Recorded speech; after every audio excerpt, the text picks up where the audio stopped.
Voter তালিকার পরে নাম কর্তন ষড়যন্ত্র বন্ধ করো। ভোটার তালিকার পরে নাম কর্তন ষড়যন্ত্র বন্ধ করো। ভোটার তালিকার পরে নাম কর্তন ষড়যন্ত্র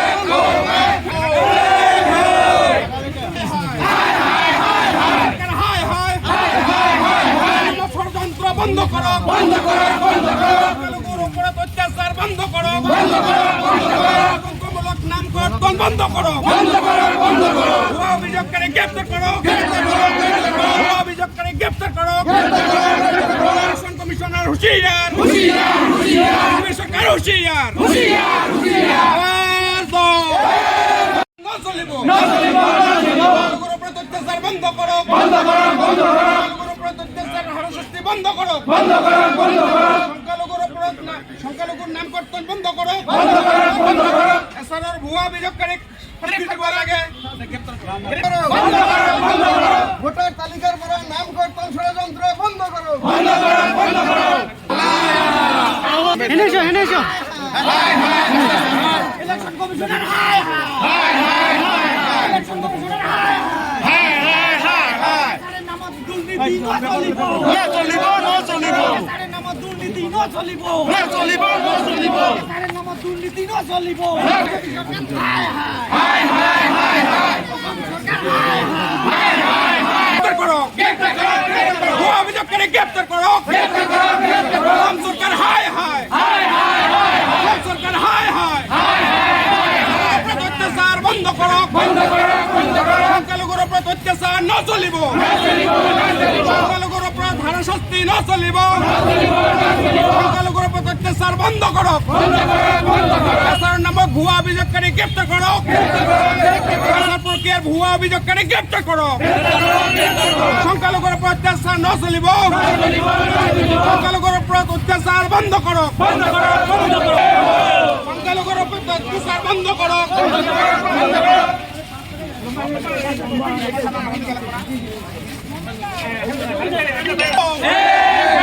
সংখ্যালঘুর উপর অত্যাচার না চলিব, সংখ্যালঘু হারাশাস্তি বন্ধ করো, বন্ধ করো, বন্ধ করো, সরকার হাই হাই হাই হাই হাই, সরকার হাই হাই হাই হাই হাই হাই, বন্ধ করো, বন্ধ করো, বন্ধ করো, হাই হাই হাই হাই হাই, বিজেপি হাই হাই হাই হাই হাই, সরকার হাই হাই হাই হাই হাই, BJP go back, go back, go back, Himanta Biswa Sarma go back, go back, go back, Himanta Biswa Sarma go back, go back, go back, আওয়াজ দাও, আওয়াজ দাও, প্রক্রিয়ার নাম কর্তন বন্ধ করো, ভুয়া অভিযোগকারী গ্রেফতার করো, অভিযোগকারী গ্রেফতার করো, শাস্তি বন্ধ করো। আজি আমাৰ এআইডা পাৰ্টিৰ পৰা ধুবুৰী জিলা কমিটিৰ উদ্যোগত আৰু বিশিং জৰুৰীয়া জিলা কমিটিৰ উদ্যোগত এছআইআৰ নামত যে এটা জাতিক টাৰ্গেট কৰি যি ধৰণৰ হাৰাশাস্তি আৰম্ভ কৰিছে, এই হাৰাশাস্তিৰ বিৰুদ্ধে আমি প্ৰতিবাদ সাব্যস্ত কৰি ধুবুৰীৰ আয়ুক্ত ডাঙৰীয়াক এখন মেমৰেণ্ডাম দাখিল কৰিম আৰু এইবিলাক অনতিপলমে বন্ধ কৰিব লাগে। বিশেষকৈ এছআৰত ভুৱা অভিযোগকাৰী গ্ৰেপ্তাৰ নকৰালৈকে অসমত আন্দোলন চলি থাকিব। অনতিপলমে এই আন্দোলনটো বন্ধ কৰিব লাগে। যোৱাকালি আমাৰ অসমৰ মাননীয় মুখ্যমন্ত্ৰী ডাঙৰীয়া সংবিধানৰ নামত শপত খোৱা এজন ব্যক্তি, তেখেতে কৈছে মিয়াৰ ওপৰত হাৰাশাস্তি চলিব আৰু মোৰ ইনষ্ট্ৰাকশ্যনত বিজেপি কৰ্মীসকলে ভুৱা অভিযোগ যিসকল দি আছে মোৰ কথাত দি আছে। কি ক'লে অভিসন্ধি কি লুকাই অভিসন্ধি লুকাই আছে। তাৰমানে ভোটবিলাক আমাৰ একগোট কৰি তেখেতসকলে পলাৰাইজ কৰি ভোট লোৱাৰ কাৰণে এটা ষড়যন্ত্ৰ কৰি আছে আৰু এই কথাষাৰ তেখেতৰ বক্তব্যৰ ওপৰত ইতিমধ্যে ৰাষ্ট্ৰসংঘলৈ গুচি গৈছে ৰাষ্ট্ৰসংঘৰ পৰা ভাৰত চৰকাৰক এখন ৰিপ্লাই দিছে। এই ৰিপ্লাই ছেটিছফেক্টৰী নহয় বুলি আকৌ ৰাষ্ট্ৰসংঘৰ ফালৰ পৰা আৰু এখন জাননী প্ৰেৰণ কৰিছে ভাৰত চৰকাৰলৈ। আৰু অনতিপলমে আমি এজন সংবিধানৰ নামত শপত খোৱা ব্যক্তিক এনেকুৱা কথা বাৰ্তা কোৱাৰ কাৰণে অনতিপলমে আইনৰ আওতাত আনি গ্ৰেপ্তাৰ কৰিব লাগে বুলি আৰু মুখ্যমন্ত্ৰীৰ পৰা তেখেত পদত্যাগ কৰিব লাগে বুলি আমালোকৰ AIDF তথা সংখ্যালঘু সম্প্ৰদায়ৰ মানুহৰ এটা দাবী।